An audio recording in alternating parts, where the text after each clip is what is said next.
ನೀವೇನಾದ್ರೂ ಇಸ್ಲಾಮಿಕ್ ಭಯೋತ್ಪಾದನೆ ಅತಿ ದೊಡ್ಡ ಭಾರತಕ್ಕೆ ಪಿಡುಗು ಅಂತ ಹೇಳಿದ್ರೆ ಅದ್ರ 10ರಷ್ಟು ದೊಡ್ಡ ಪಿಡುಗಾಗಿದ್ದು ನಕ್ಸಲ್ವಾದ.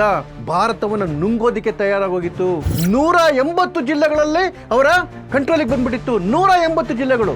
1980ರಿಂದ 2011ರವರೆಗೆ ಸುಮಾರು 10,000 ಜನ ನಕ್ಸಲೈಟ್ಸ್ ಕಡೆಯಿಂದ ಹತ ಆಗಿದ್ರು.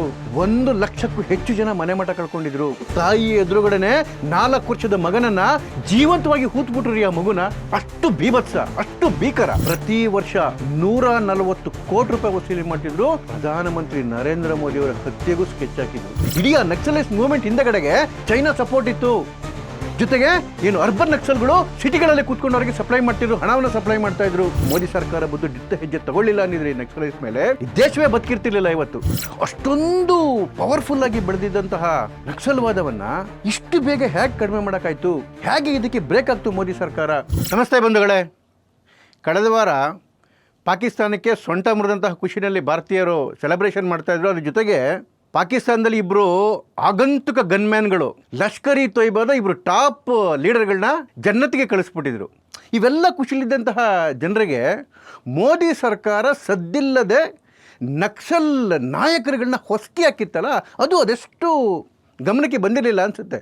ನೋಡಿ, ಇದೊಂದು ನಕ್ಸಲರ ಕರಾಳ ಇತಿಹಾಸದಲ್ಲಿ ಅತ್ಯಂತ ಪ್ರಮುಖವಾದಂತಹ ಒಂದು ಘಟ್ಟ ಅಂತ ಹೇಳ್ಬಿಡ್ಬೋದು. ಅದು ಪ್ರಮುಖವಾದಂಥ ಒಂದು ಪೇಜ್ ಆಗ್ಬೋದು. ಯಾಕೆಂತ ಹೇಳಿದ್ರೆ ಕಳೆದ ವಾರ ಅವತ್ತು STF ಮತ್ತು CRPF ನಕ್ಸಲರ ಅತಿ ದೊಡ್ಡ ನಾಯಕ, ಅವರ ಸಂಘಟನೆಯ ಪ್ರಧಾನ ಕಾರ್ಯದರ್ಶಿ ಆಗಿದ್ದವನು, ಜನರಲ್ ಸೆಕ್ರೆಟರಿ ಆಗಿದ್ದಂತಹ ಬಸವರಾಜ್ ಉರುಫ್ ನಂಬಾಲ ಕೇಶವರಾವ್, ಇವನನ್ನ ಸೇರಿ ಸುಮಾರು 27 ಜನ ಡೆಡ್ಲಿ ನಕ್ಸಲೈಟ್ಸ್ನ ಹತ್ಯೆ ಮಾಡಿ ಬಿಸಾಕಿತ್ತು.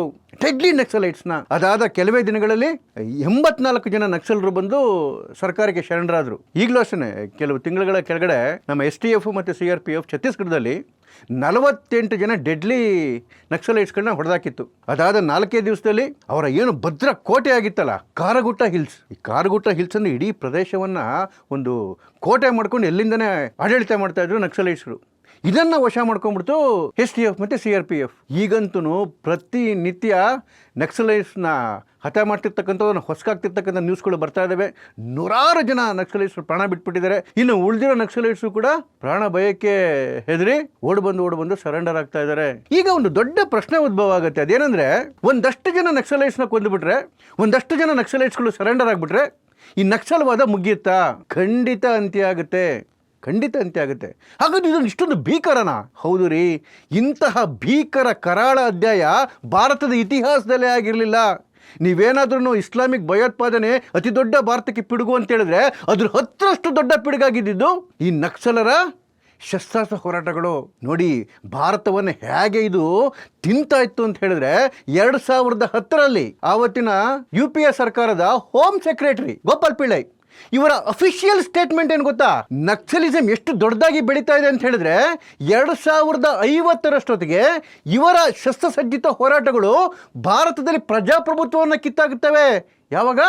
2050ರೊಳಗೆ ಮತ್ತೆ ಸರ್ಕಾರವನ್ನು ಫಾರಂ ಮಾಡ್ತಾರೆ, ಇಡೀ ಭಾರತವನ್ನು ಕಂಟ್ರೋಲಿಗೆ ತಗೊಂತಾರೆ ಅಂತೇಳಿ 2010ರಲ್ಲಿ ಹೋಮ್ ಸೆಕ್ರೆಟರಿ ಹೇಳಿದ್ದು. 2050ರೊಳಗಡೆಗೆ ಇಡೀ ದೇಶವನ್ನು ಆಕ್ರಮಿಸಿಕೊಂಡು ಆಡಳಿತಕ್ಕೆ ಬಂದ್ಬಿಡ್ತಾರೆ, ಡೆಮಾಕ್ರಸಿಯನ್ನು ಕಿತ್ತು ಬಿಸಾಕ್ಬಿಡ್ತಾರೆ ಅಂತ ಹೇಳಿ 2006ರಲ್ಲಿ ಅವತ್ತಿನ ಪ್ರಧಾನಮಂತ್ರಿಗಳಾದಂತಹ ಮನಮೋಹನ್ ಸಿಂಗ್ ಅವರು ಹೇಳಿದ್ರು, ಭಾರತ ದೇಶಕ್ಕೆ ಇರುವಂತಹ ದೊಡ್ಡ ಆಂತರಿಕ ಪಿಡುಗು ಅಂತ ಹೇಳಿದ್ರೆ ಅದು ನಕ್ಸಲ್ವಾದ.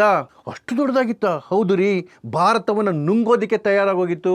ನೇಪಾಳದಿಂದ ಹಿಡ್ಕೊಂಡು ತಮಿಳುನಾಡುವರೆಗೂ ಸುಮಾರು ಭಾರತದ 35-40% ಜಾಗಗಳನ್ನ ಕಂಪ್ಲೀಟ್ ಆಗಿ ಆಕ್ರಮಣ ಮಾಡ್ಕೊಂಡ್ಬಿಟ್ಟಿತ್ತು ನಕ್ಸಲೈಟ್ಸ್ರು. 180 ಜಿಲ್ಲೆಗಳಲ್ಲಿ ಅವರ ಕಂಟ್ರೋಲಿಗೆ ಬಂದ್ಬಿಟ್ಟಿತ್ತು. 180 ಜಿಲ್ಲೆಗಳು, ಭಾರತದ ಹತ್ತತ್ರ ಅರ್ಧ ಭಾಗ ರೀ. ಇಷ್ಟೆಲ್ಲ ನಡೀತಾ ಇದ್ರು ಕೂಡ ಸರ್ಕಾರಕ್ಕೆ ಏನು ಮಾಡೋಕ್ಕಾಗ್ತಿರ್ಲಿಲ್ಲ, UPA ಸರ್ಕಾರಕ್ಕೆ, ಮನಮೋಹನ್ ಸಿಂಗ್ ಸರ್ಕಾರಕ್ಕೆ. ಹಾಗಾಗಿನೇ ನಕ್ಸಲ್ವಾದ ಅಥವಾ ನಕ್ಸಲ್ಗಳ ಅಟ್ಯಾಕ್ಗಳು ವಿಪರೀತ ಬೆಳ್ಕೊಂಡೊಟ್ಟೋಗಿತ್ತು. ಒಂದು ಸರ್ಕಾರದ ಅಫಿಷಿಯಲ್ ರಿಪೋರ್ಟ್ ಹೇಳುತ್ತೆ, 1980ರಿಂದ 2011ರವರೆಗೆ ಸುಮಾರು 10,000 ಜನ ನಕ್ಸಲೈಟ್ಸ್ ಕಡೆಯಿಂದ ಹತ ಆಗಿದ್ರು. ಅದರಲ್ಲಿ ಅತಿ ಹೆಚ್ಚು ಜನಸಾಮಾನ್ಯರೇನೆ. 1 ಲಕ್ಷಕ್ಕೂ ಹೆಚ್ಚು ಜನ ಮನೆ ಮಠ ಕಳ್ಕೊಂಡಿದ್ರು.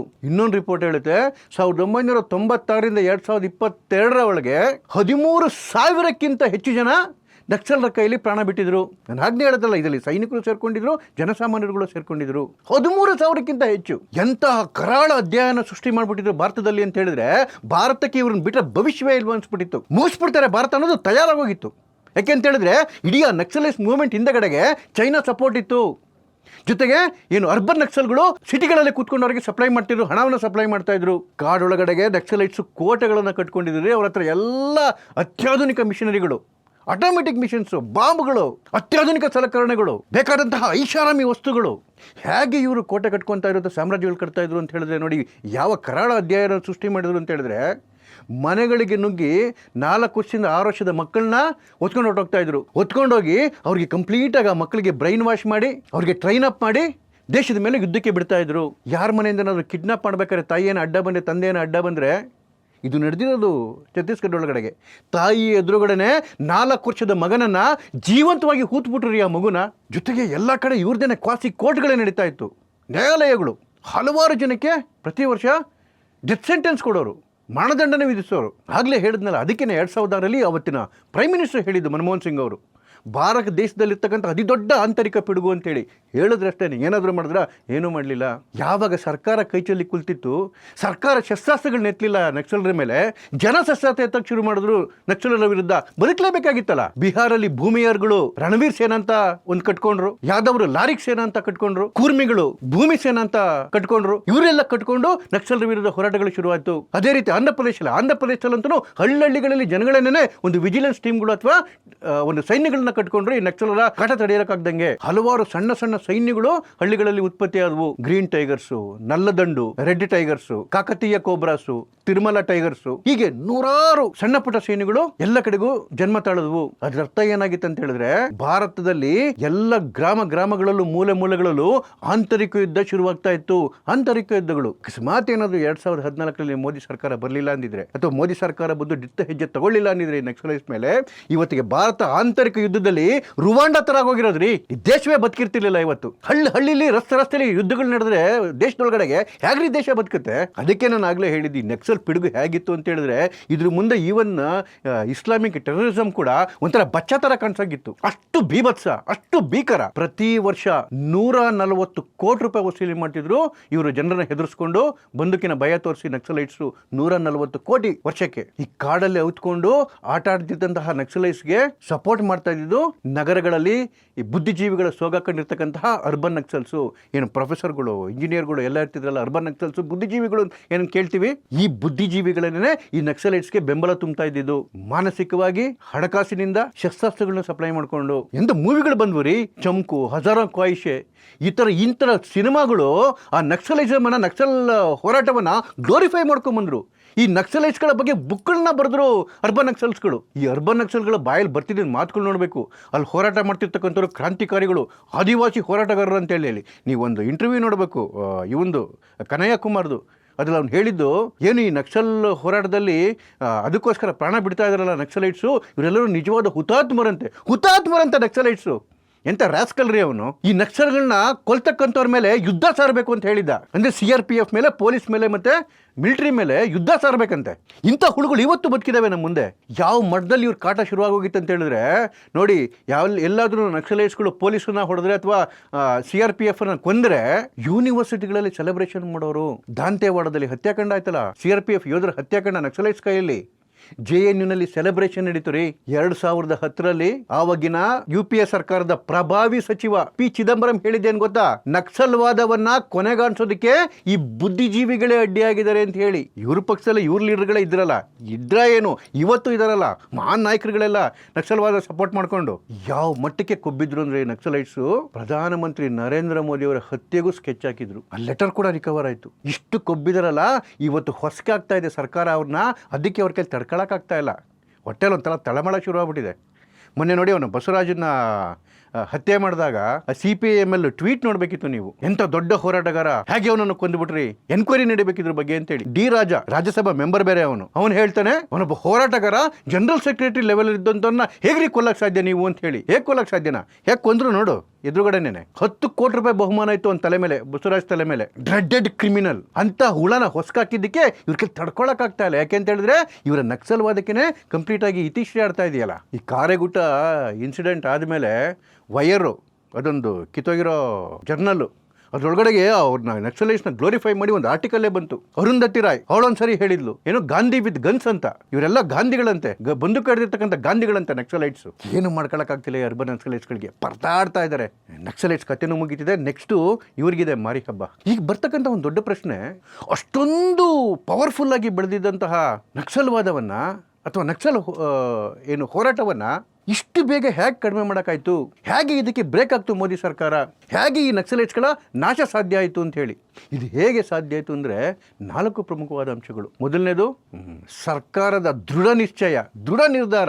ಏನು ರೂತ್ಲೆಸ್ ಅಪ್ರೋಚ್ ಅಂತಾರಲ್ಲ ನಕ್ಸಲೈಟ್ಸ್ ಬಗ್ಗೆ, ಆ ರೂತ್ಲೆಸ್ ಅಪ್ರೋಚ್ ಹೊಸಕಿ ಹಾಕ್ಲೇಬೇಕು ಅಂತೇಳಿ ತೀರ್ಮಾನ ಮಾಡಿಬಿಟ್ಟಿದ್ರು. ಅದಕ್ಕೋಸ್ಕರನೇ ಅಮಿತ್ ಶಾ ಡೆಡ್ಲೈನ್ ಬೇರೆ ಕೊಟ್ಬಿಟ್ಟಿದ್ರು. 2026 ಮಾರ್ಚ್ 31 ಇಡೀ ಭಾರತದ ನೆಲದಲ್ಲಿ ನಕ್ಸಲ್ವಾದವನ್ನ ಕಂಪ್ಲೀಟ್ ಆಗಿ ನಾಶಪಡಿಸಿರ್ತೀವಿ ಅಂತ ಹೇಳಿ. ಒಬ್ಬನೇ ಒಬ್ಬ ನಕ್ಸಲ್ ಬದುಕಿರಲ್ಲ ಅಂತ, ಅಥವಾ ನಕ್ಸಲೈಟ್ ಆಗಿ ಉಳಿದಿರಲ್ಲ.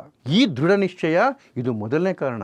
ಎರಡನೇದು, ಈ ನಕ್ಸಲೈಟ್ಗಳನ್ನ ಹೊಸಕಾಕೋದಕ್ಕೆ STFಗೆ ಮತ್ತು CRPFಗೆ ಆಧುನಿಕ ಟ್ರೈನಿಂಗು ಮತ್ತು ಶಸ್ತ್ರಾಸ್ತ್ರಗಳು, ದೊಡ್ಡ ಮಟ್ಟದ ಟ್ರೈನಿಂಗ್ ಕೊಟ್ಟರು, ಗೆರಿಲ್ಲಾ ಟ್ರೈನಿಂಗು. ಅದ್ರ ಜೊತೆಗೆ ಅತ್ಯಾಧುನಿಕ ಶಸ್ತ್ರಾಸ್ತ್ರಗಳನ್ನ ಕೊಟ್ಟರು, ವೆಪನ್ಸ್ನ ಕೊಟ್ಟರು ಕೈಗೆ. ಮುಂಚೆ ಎಲ್ಲ ಏನಾಗ್ತಿತ್ತು ರೀ, ಆ ನಕ್ಸಲೈಟ್ಸು AK-47 ಹಿಡ್ಕೊಂಡ್ಬಂದ್ರೆ ನಮ್ಮ ಪೊಲೀಸ್ಗಳಿಗೆ ಹಳೆ ಗನ್ ಹಿಡ್ಕೊಂಡು ಓಡೋರು. ಹೇಗೆ ಅವ್ರನ್ನ ಮುಟ್ಟಕ್ಕೆ ಸಾಧ್ಯ ಆಗ್ತಿತ್ತು? ಅವನು ಬಸವರಾಜ ಇದನ್ನಲ್ಲ, ಅವ್ನು AK-47 ಹಿಡ್ಕೊಂಡು ಓಡುತ್ತಿದ್ದ. ಅವ್ನಿಗೆ 7 ಜನ ಸುತ್ತ ಅವನಿಗೆ ಗನ್ಮೆನ್ಗಳು ಸೆಕ್ಯೂರಿಟಿ ಇರ್ತಿತ್ತು. ಇಂಥವ್ರನ್ನ ಹೊಡಿಬೇಕು ಅಂತ ಹೇಳಿದ್ರೆ ನಮ್ಮ ಪೊಲೀಸ್ ಕೈಲಿ ದೊಡ್ಡ ದೊಡ್ಡ ಇನ್ಸ್ಟ್ರೂಮೆಂಟ್ಸ್ಗಳು ಬೇಕಲ್ವಾ, ಅದನ್ನ ಕೊಡ್ತು, ಟ್ರೈನಿಂಗ್ ಕೊಡ್ತು, ದೊಡ್ಡ ದೊಡ್ಡ ಒಳ್ಳೊಳ್ಳೆ ಎಕ್ವಿಪ್ಮೆಂಟ್ಗಳನ್ನ ಕೊಡ್ತು ಸರ್ಕಾರ. ಮೂರನೇ ಅಂಶ, ಈ ನಕ್ಸಲೈಟ್ ಅಫೆಕ್ಟೆಡ್ ಏರಿಯಾಸ್ ಏನೇನಿತ್ತಲ್ಲ ಭಾರತದಲ್ಲಿ, ಅಲ್ಲೆಲ್ಲವೂ ಡೆವಲಪ್ಮೆಂಟ್ ಪ್ರಾಜೆಕ್ಟ್ಗಳನ್ನ ಮಾಡ್ತು ಸರ್ಕಾರ. ನೋಡಿ, ಮಹಾರಾಷ್ಟ್ರದಲ್ಲಿ ಗಡ್ಚಿರೋಲಿ ಅಂತ ಒಂದು ಹಳ್ಳಿ ಇದೆ, ನಕ್ಸಲೈಟ್ಸ್ ಅಫೆಕ್ಟೆಡ್ ವಿಲೇಜ್ ಅದು. ಅದರಲ್ಲಿ ಸ್ವತಂತ್ರ ಬಂದ್ಮೇಲೆ ಮೊದಲನೇ ಬಾರಿಗೆ ರಸ್ತೆ ನಿರ್ಮಾಣ ಆಗಿದೆ. ಈಗ ಸ್ವತಂತ್ರ ಬಂದ್ಮೇಲೆ ಮೊದಲ ಬಾರಿಗೆ ಬಸ್ ನೋಡಿದ್ದಾರೆ ಅಲ್ಲಿನ ಜನ.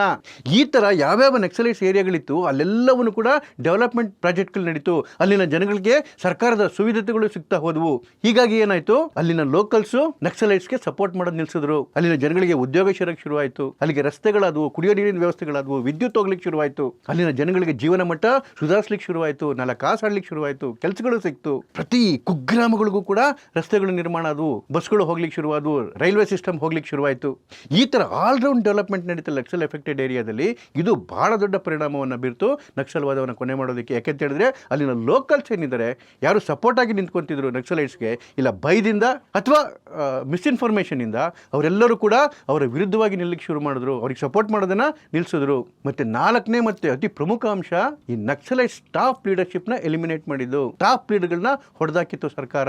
ಯಾವಾಗ ಟಾಪ್ ಲೀಡರ್ಗಳನ್ನ ಎಲಿಮಿನೇಟ್ ಮಾಡ್ತಾ ಹೋಯ್ತು, ಹೊಸಕಿ ಆಗ್ತಾ ಹೋಯ್ತು, ಆ ಕಾರ್ಡ್ಗಳೇನಿದ್ದಾರೆ ಅಥವಾ ಅಲ್ಲಿನ ಸಾಮಾನ್ಯ ನಕ್ಸಲೈಟ್ಸ್ಗಳೇನಿದ್ದಾರೆ ಅವರ ಜಂಗಾಬಲನೇ ಬಿದ್ದೋಯ್ತು, ಮಾರಲ್ ಶಕ್ತಿನೇ ಕುಗ್ಗೋಯ್ತು. ಹಾಗಾಗಿ ಅವರೆಲ್ಲರೂ ಬಂದು ಶರಣಾಗ್ಲಿಕ್ಕೆ ಶುರು ಮಾಡಿದ್ರು. ಯಾಕೆಂದ್ರೆ ಅವ್ರ ಮುಂದೆ 2 ಆಪ್ಷನ್ ಇದ್ದಿದ್ದು, ಇಲ್ಲ ಶರಣಾಗಬೇಕು ಇಲ್ಲ ಸಾಯ್ಬೇಕು. ದಾರಿ ತೋರಿಸೋ ಲೀಡರೇ ಇಲ್ಲ ಅಂದಮೇಲೆ ಅವರೆಲ್ಲಿಂದ ಹೋರಾಡ್ತಾರೆ, ಸರೆಂಡರ್ ಆಗ್ಲಿಕ್ಕೆ ಶುರು ಮಾಡಿದ್ರು.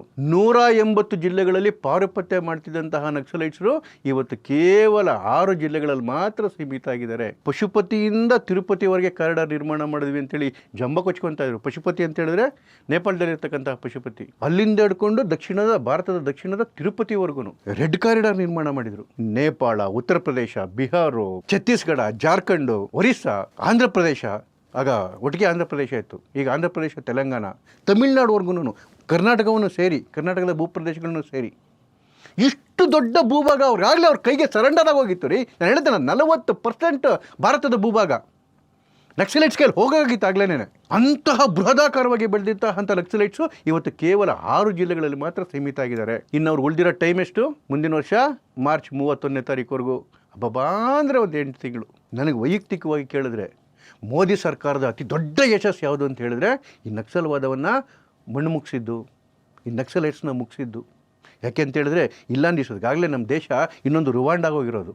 ಇದು ದೇಶದ ಅತಿ ದೊಡ್ಡ ಯುದ್ಧ ರೀ, ಭಾಳ ದೊಡ್ಡ ಯುದ್ಧ ನಾವು ಗೆದ್ದುಬಿಟ್ಟಿದ್ದೀವಿ. ಯಾಕೆ ಅಂತ ಹೇಳಿದ್ರೆ ಅವ್ರು ಕೇವಲ ಅವರೊಬ್ಬರೇ ಇರಲಿಲ್ಲ, ಅವ್ರ ಜೊತೆಗೆ ಚೈನಾ ಕೂಡ ಹಿಂದೆಯಿಂದ ನಿಂತಿತ್ತು, ವೆಪನ್ಸ್ನ ಸಪ್ಲೈ ಮಾಡ್ತಿತ್ತು, ದುಡ್ಡು ಸಪ್ಲೈ ಮಾಡ್ತಾ ಇತ್ತು.